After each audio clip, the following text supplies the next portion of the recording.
Hello world, good morning. It's good morning in Cameroon. This is Maria Abanga and it's a wonderful Wednesday. You can see me. I'm wearing my providers ministry t-shirt. God our provider since 2020. It's a ministry. I'm really joining with all my passion because God reigns, and whatever traumatic experiences we've had in those buildings or those institutions called churches should not make us think that there is no God. There is God, and it's not only in those places that you can see God or you can know God or know how to worship God, all of that. But so yes, I'm still God's child, and I really love Him, and I have my direct line like that with God. And anything I do, as long as there is none of those controls and all of those things there, if it is about God, count me in.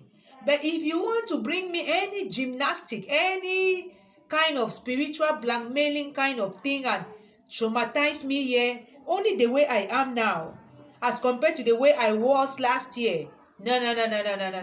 I cannot compromise my all this like this again to belong to anything. I say even organization, if anything wants to look like controlling, no doubt Meghan and Harry had to leave that place. They were like, no, they have to find freedom. So if people can be at that level with all what they have, they still prefer to go and leave all of that so that they can stay sane. If that J. Israel that I discovered yesterday could still leave that place, leave all of that money, and be talking all what he's talking now like this, then what less of me now? No. So this is what I want to talk about today now. But before I start talking, I want to play some music. I don't own rights. It's by Steve Crown. You Alone Are Worthy. Hey, my grandson, you know the way I like Naija now. My music is Naija. Yeah, I'm wearing Providers Ministry. Jehovah Jireh, our provider. I'm going for some field work today now. You know me. Let's praise and worship together, right?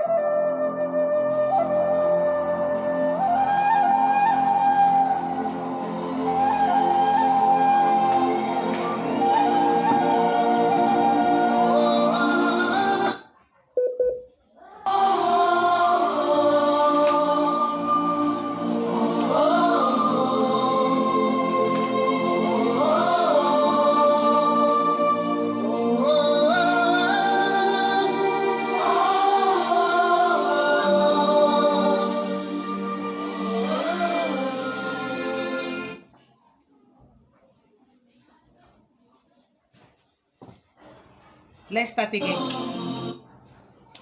I like this song. I love it a bit. I enjoy Steve Crown's music.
Lift your voice in your hands.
Okay, I'm good with Augusty for now. Now, wow, wonder shall never end.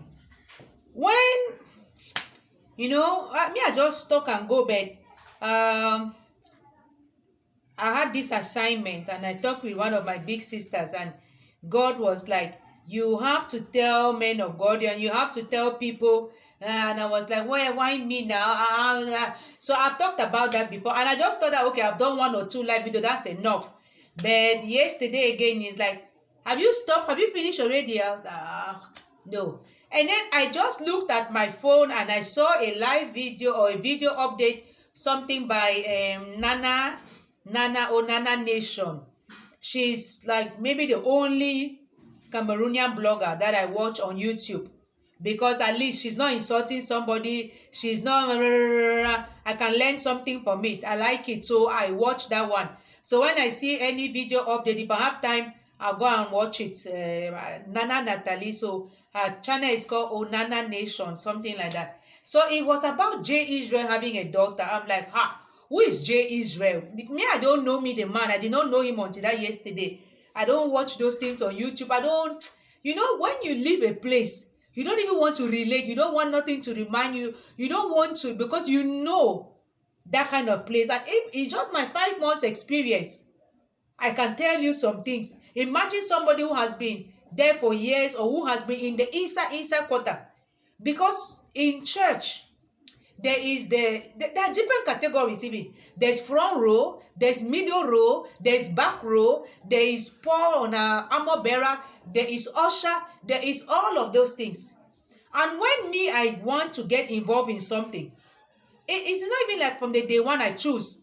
I'm just me. And then what I now know happens, and I think is what happens anywhere, even in a company, anywhere. Once they just see that you have some passion, some talent that they can tap, small, they start to place you. I was even the one running. If not, Sister Marie would have been in everything, because Sister Marie can do everything. Sister Marie or Sister Mary, something like that. And once they start calling you sister something, and then start saying, meet me in my office, and then start saying, I want you to work on this thing. And one of the things I worked on was writing a book. Whether that book has ever been published, I don't know, but my own book that I have started, I put it aside. I wrote one whole book from beginning to the end.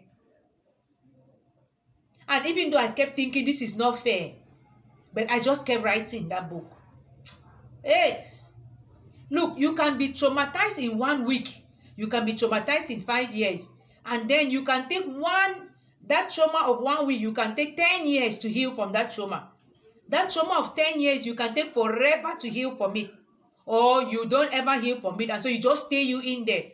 It's like trauma bonding now. Like a woman who is being abused. You don't want, you don't live with that marriage again. You just stay there. Say, they just kill me one time. Because even if you leave, is it easy to pick up yourself again? Like me, for example, some people leave and go into another church hoping to find either healing or stuff like that. But I don't want to go into anyone again. Like, no. And then all the things I'm hearing now in details, I'm like, you again? And God said, no, I'm not in a church. I am the church. You don't need to go into one. So I'm like, thank you. And you know, one thing that happened to me was I didn't go there to look for a miracle or for a something. And that is why I was really hurt. Like, this is not what I went to look for. I went to fellowship. And I used to say, do my live videos and say, I'm going to worship God in fellowship. I did not know that my house, my 5 people can be a church. So I really wanted to be, and in what they call a living church. You know, they have made around with all of those names. So you really think that the church you used to go to before was a dead church. And then they start to divide and say believers and non-believers. That is something that I could never wrap my head around. How can you tell me that I'm a believer and somebody is not a non-believer just because I'm coming to this church and because I get baptized in this church I now become a believer, and my mom who is a Catholic is a non-believer? I was like, hey. You know, I say in my own house with my children, I fell out with my first son because he would not follow me to that church. But at some point I said, no, how can I do this? No. And that is the son who like kind of like receive sense. Mama, how can you do this? Look at how you have become. You all your life, morning 6 a.m. you are there, 9 a.m. you are there, 6 p.m. and sometimes when they say they're starting at 6, they're starting at 6:30 or 7. That's why I started late this morning. I was like, let me make people to wait a little bit, like they used to make us to wait before service starts. You know, I'm not bashing those people, their business or their vocation or their mission or whatever, but I got traumatized by that experience. And my purpose in life is to inspire, motivate people from all walks of life with my personal experience. I have no problem sharing it. And as J. Israel said, those people are shallow. They don't have power more than you. They only frighten. They only come to you at night when you are sleeping. Juju Calabar they met. They cannot do it. I said one day I was sleeping in this house. Somebody came in here. I'm not talking things like a joke. Me, I've had encounters. As God did, and so Satan did. Somebody came in here. It's not from the church I was. It's from another church somebody took me to one day because I was trying to understand.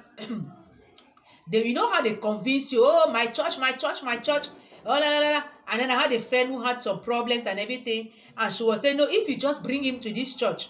You know, that time it was like, if you just take somebody to a church, they're fixing his problem completely. So for that friend, because they could not go there and see, I went there to see. I got into the church. They're wearing the white and black in that church. No earrings. You have to have low hair. And we already had my low hair. So you remove your shoes at the entrance of the church. I'm talking to you about something that happened in Cameroon, 2019. That was about March, April, something like that. I went there. I cannot even remember.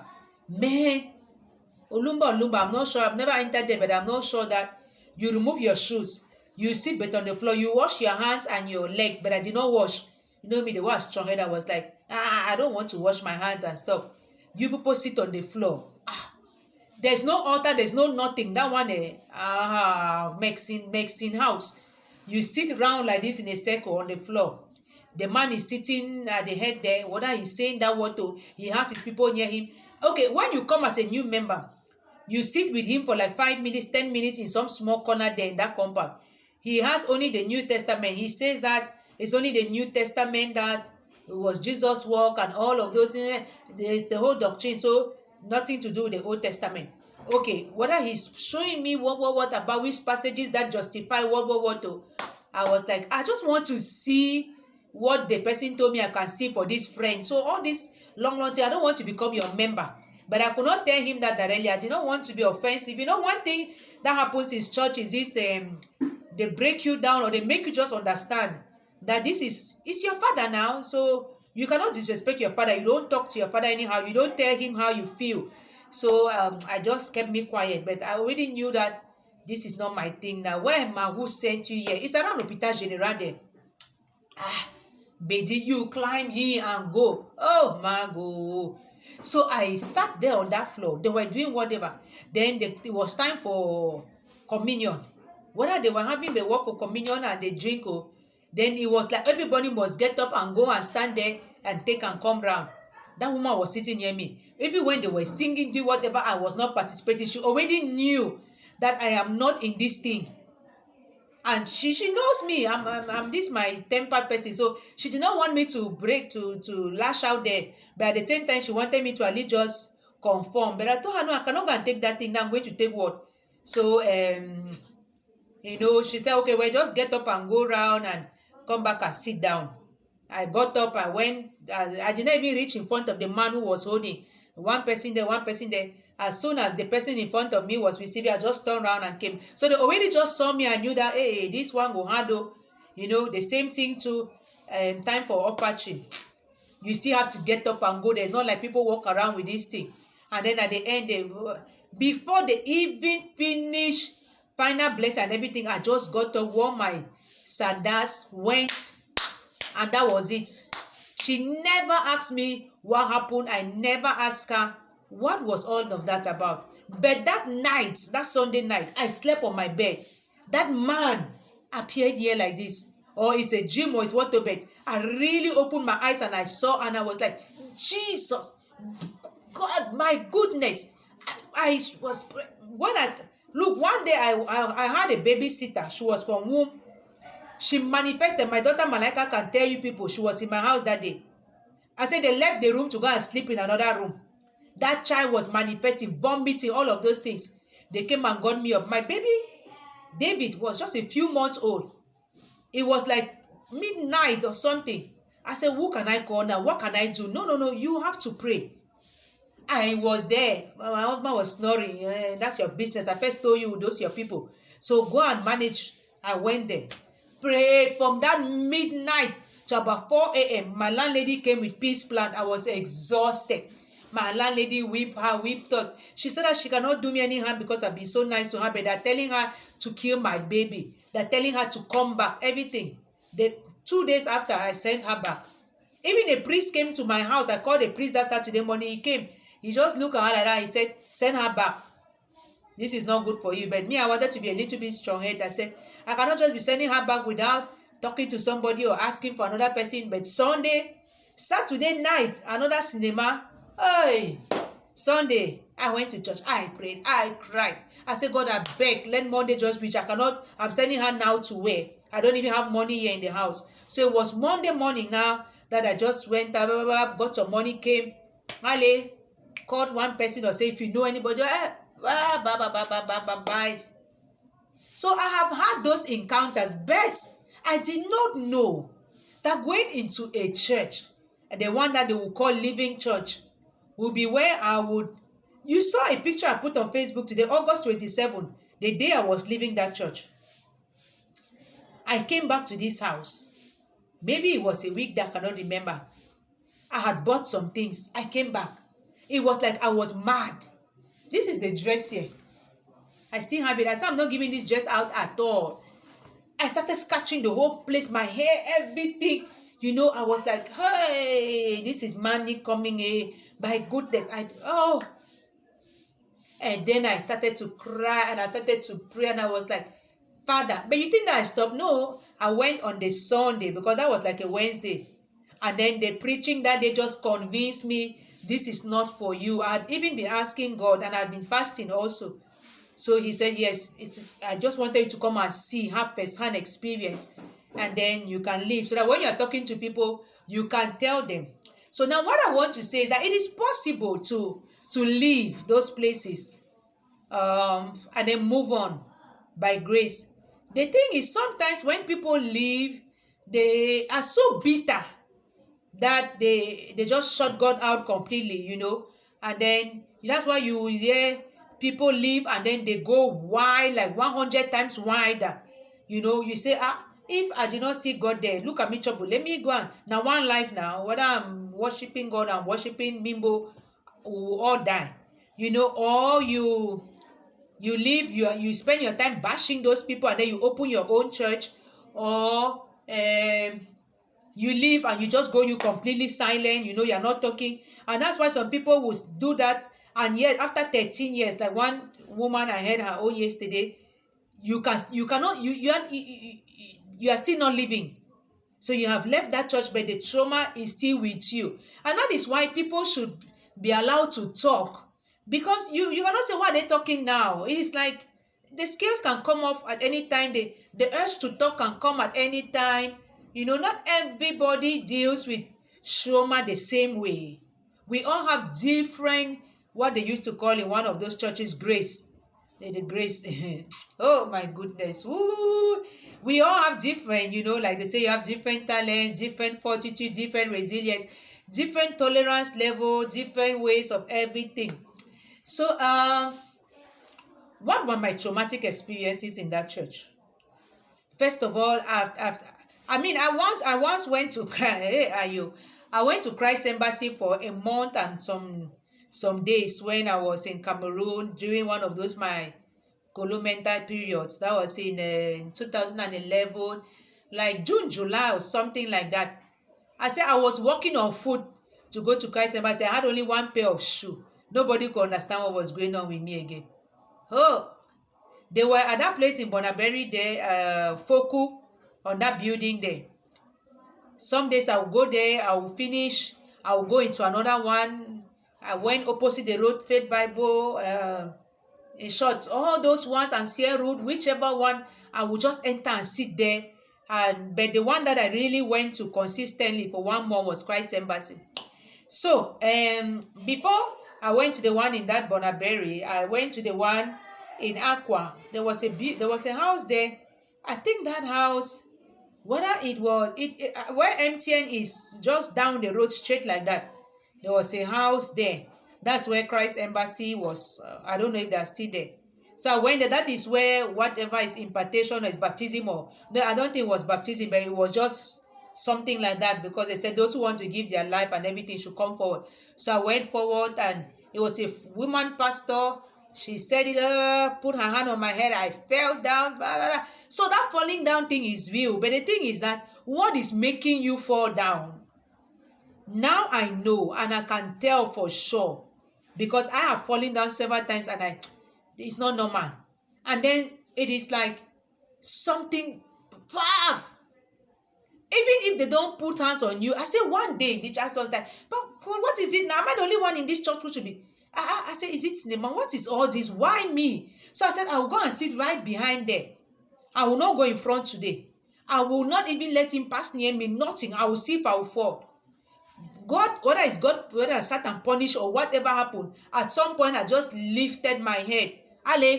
Eyes connect. Namida for floor. I was like, and at that time I thought it was no. I had begun to doubt it. But in the beginning I used to think whether it is the healing, the cleansing, the deliverance. But delivering me from what? Because I know where I'm coming from when I needed deliverance. At that time I did it. I was actually having my life back in place, and hope. I had a scholarship. I had launched hope already. I'm not an impatient girl. No. Me, I'm not. I'm not a greedy girl. I don't want plenty. People who know me know I don't. I don't want me plenty of anything. That is my life since childhood. I was writing in a journal yesterday, and I was like, the way I'm living now is the way I was living as a kid. And my house now is like the house we had in Dedo when I was a kid. So really, I'm like, yeah, this is it for me. I'm like, I'm not even, if I leave this place, let me go to either my own home or back to my mother's place. But I don't want too much. Everybody has their own way. So it's not like I went there to receive, or to find a husband. No, I did not go to find any husband. I did not go to get job promotion. I did not go to get contracts. I did not go. But that was the focus of what was being preached all the time. And all those prophecies, I see you becoming this. I see people chasing you. I see this happening, to the point where you yourself even start talking about some kind of things which are not happening, or, saying things that had happened long ago, but well, you are bringing it back just for the ambience and stuff. And yes, I said some of those things, but with my pure heart, like, this is what God has. I always used to, but I did not know that I wasn't playing along very well. And I think they tried to groom me, but this is my strong head now. You say, come, I will not come out. And then I will keep thinking. And one thing that they would do there also is try to make you regret even being the intellectual you are, or not own it. But when they need to permanence you, they will say, oh, we have lawyers here like this. And you know me, that lawyer thing or all of those things, I can just mention them sometimes, but it's not like I want it trumpeted, stuff like that. So it's like, okay, so when you want me to be a lawyer and all of those things, you can call all of that. But apart from that, no. You know, they preach and they really tell you that those things don't matter, that in front of God you are all the same, but you have to call somebody daddy. You have to.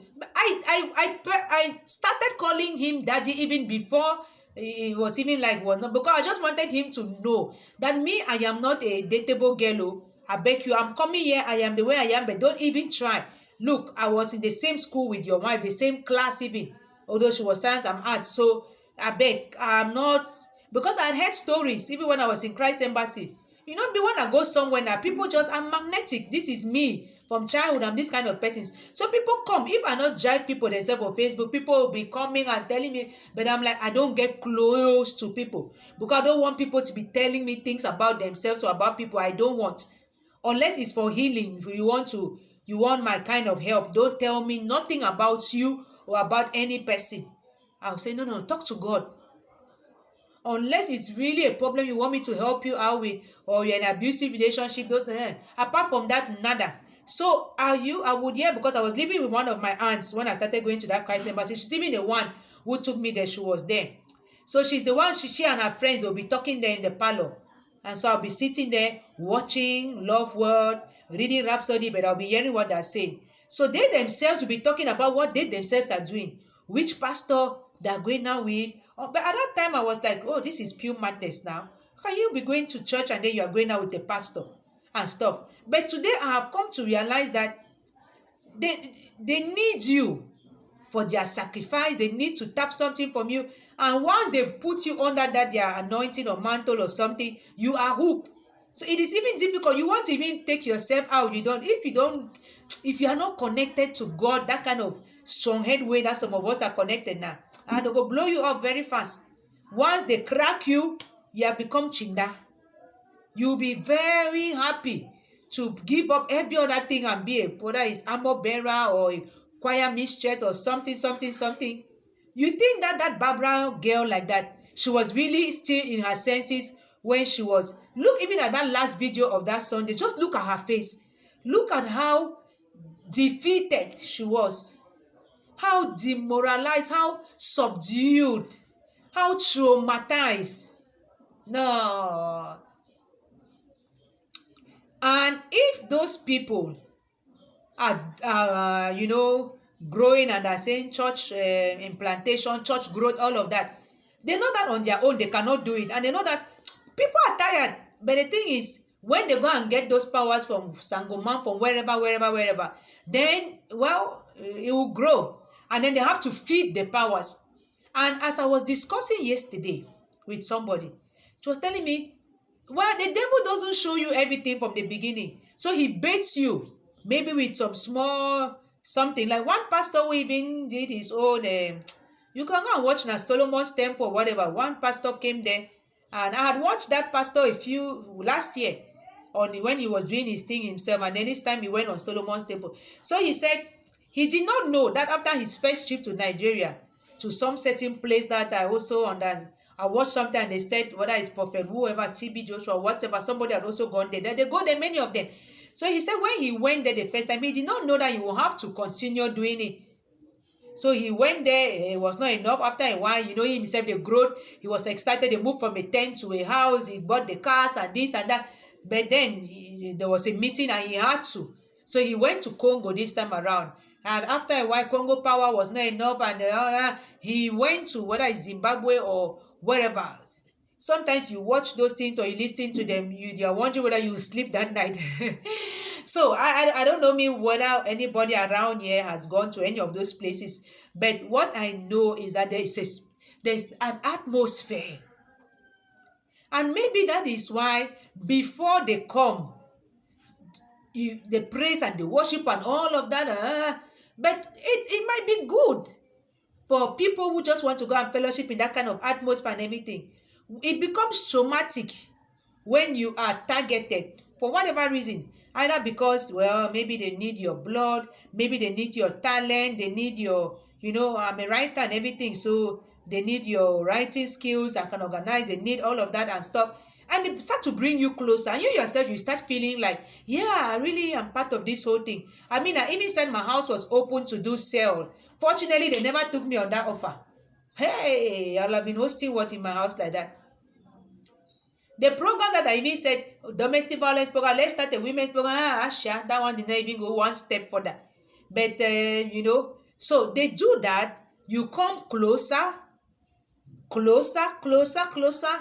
But I was not comfortable because I was not expecting to be controlled like that. And freedom and love. 2018, I just liberated myself, only for me to go and enter something like that in March 2019. Then I even refused to join the women's group when I saw that it was not serious now. But I was in intercession something. But now the thing is that they say we have to come in and spend all night, only the intercessors. I'm like, no, but I need my sleep. No, my mental health is important. If I don't sleep during the week, because it was weekdays, I'm not going to be able to function the next day. And I started, this thing was already taking too much of my time and everything. I don't think that's how God wants me to worship him. So I did not go. That one time that I did not go, oh my goodness. If there was discipline committee, I would have been convoked to discipline committee. I was like, me, at my age, because I did not go. Man. So if I was even a small girl that could be beaten, they will beat me up. I watched one testimony about one girl who said she was beaten up in Christ Embassy in Johannesburg by the senior pastor. I mean, beating until she went to the hospital. Insulted, beaten. I was like, wow. Thank God that I am who I am. I would have been beaten and insulted and all of those things. Are those not traumatic experiences? Like, you don't even have money, but the small one you have, you are putting it in an envelope. That's how I used to save my title.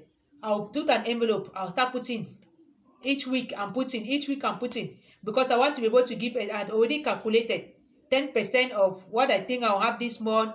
Even if somebody is sick, something is happening, I'll be believing I know God will provide. So let me not touch my tithes. At one time we had to do something, and then I was like, well, let me take my tithe money and do this thing. After all, it's not for the same church. Wait, don't know. Tithe is tithe. And if you want to be a minister, because I wanted to be a minister, and I'm a minister, so, but I just thought I needed that particular one. I was attending the ministry school every morning. But it was rigorous, and then what they were teaching them, like, it is a church doctrine or the rules and regulation, the way you have to behave. The last one that made me to stop was the obedience one. I was like, no, I don't want to obey that kind of way. No. So forget about it. You cannot be a minister under this church. You cannot obey that way. Man, can you obey that way? No. So that was it. Because the obedience they asked is that total obedience, shut your mouth. The kind that Megan too could not obey the British institution. I know. How can you be who you are already, then you find yourself in a place where you should not talk? No. I'm like, me? That is why sometimes even after service, I'll come and sit here and do my own service and talk my own the way I understand it.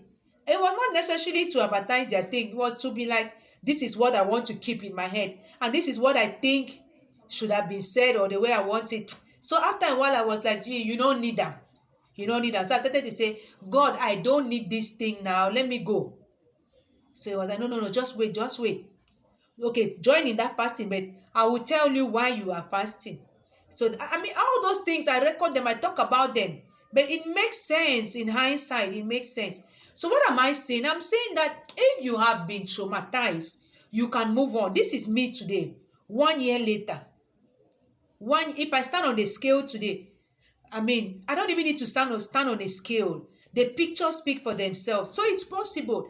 And I just felt like doing this to tell anyone who has been traumatized by any church experience to really know that it's possible to move on. You can decide, to forgive and forget and stay in that same church and just withdraw you and not be a front row member anymore, a middle row member, or, be counselor, be in any of those things. Or you can leave.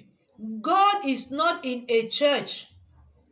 There's no point even fighting with people on social media whether this man is a true man of God, is not a true man of God. Look, in your heart like that, you can know, you can relate with God. And then if after he says, well, go to this other church, so that people can come together and you can, open your own, do whatever. But where I am right now, going to a church is not my thing.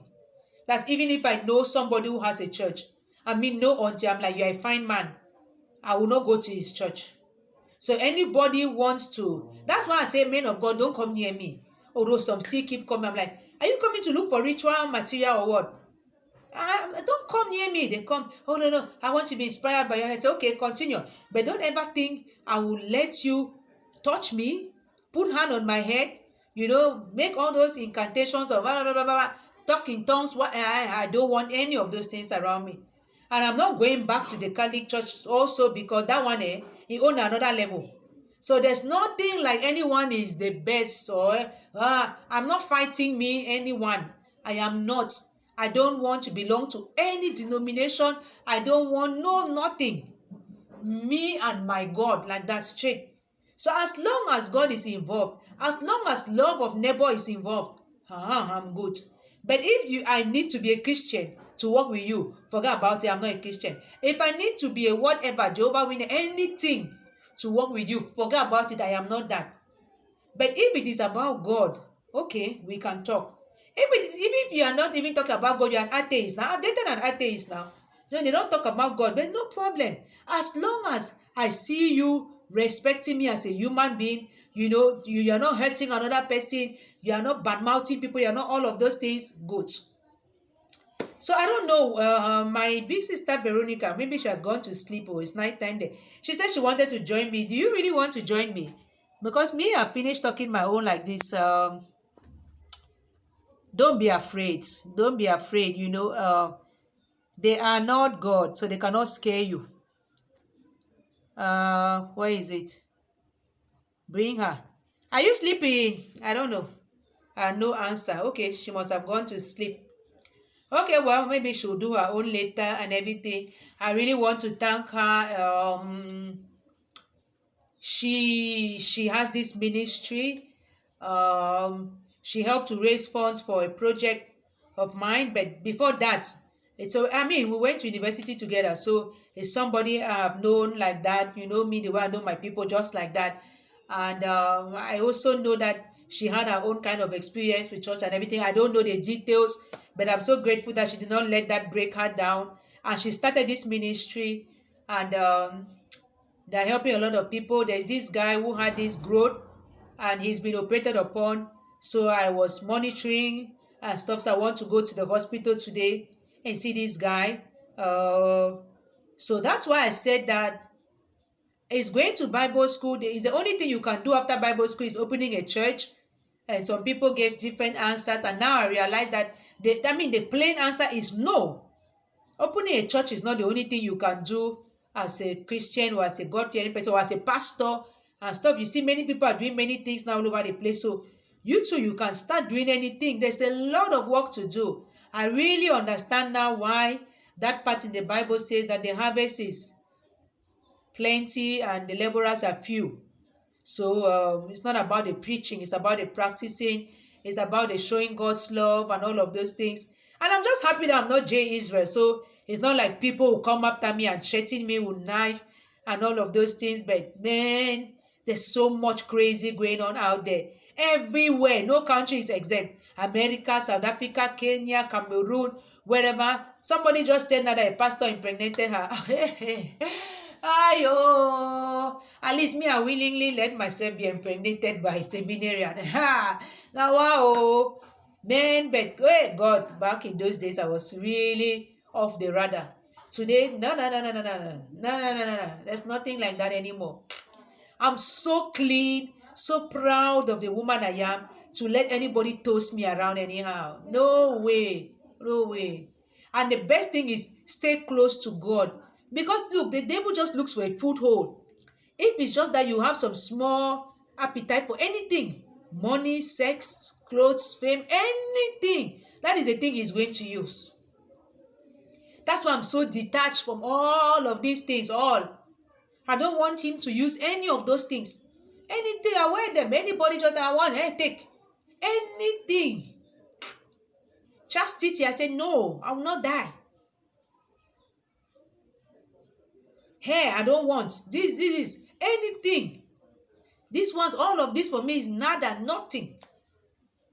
The basic ones are good for me, just so that I don't fall into temptation. Because you want to protect yourself now. You want to preserve your integrity, your sanity, your sanctity. You want to live a fulfilling life now. You don't want to be somebody's chinda or somebody's flora, somebody's sex slave. Like that girl that I watched yesterday, she was talking about how he will just call you when he needs you. You will just go to some corner there in church and he will just have his sex. No condom. That's why abortion for them there was like good morning, good afternoon, good evening. So she cannot even count how many abortions she had there. And then there was a place in the basement. Why would they do those things only in that particular place? What are they doing with those babies? Hey, God, oh. Ha. Okay. Well, let me go to the hospital now. I don't know the time. 10:25. Let me go. Okay, well, God bless us all. I really had to do this. Some assignments like that are like, oh, God. So thank you all those who joined. I mean, a lot of people watch after, so I appreciate those who are going to watch after. Take care of yourself. I'm not saying don't go to church. I'm just saying that if you've been there and you've been traumatized, you can be inspired by my story to know that God can still give you the grace to move on. It is not like God is bad. It is the people who have misled you. And that's why J. Israel is still a pastor. You know, he still loves God. And he's talking and helping people know the other side. And people are coming to share their stories and expose. Everybody get their assignment now. Me, I did just China my own. But when I watch their own, I'm like, Papa got my own correct. Thank you. Before I was crying like I did not even want this assignment. But now I'm like, no, Papa, thank you. My own correct me. So I beg. Don't add it. Okay, have a great Wednesday, everybody. God bless us all.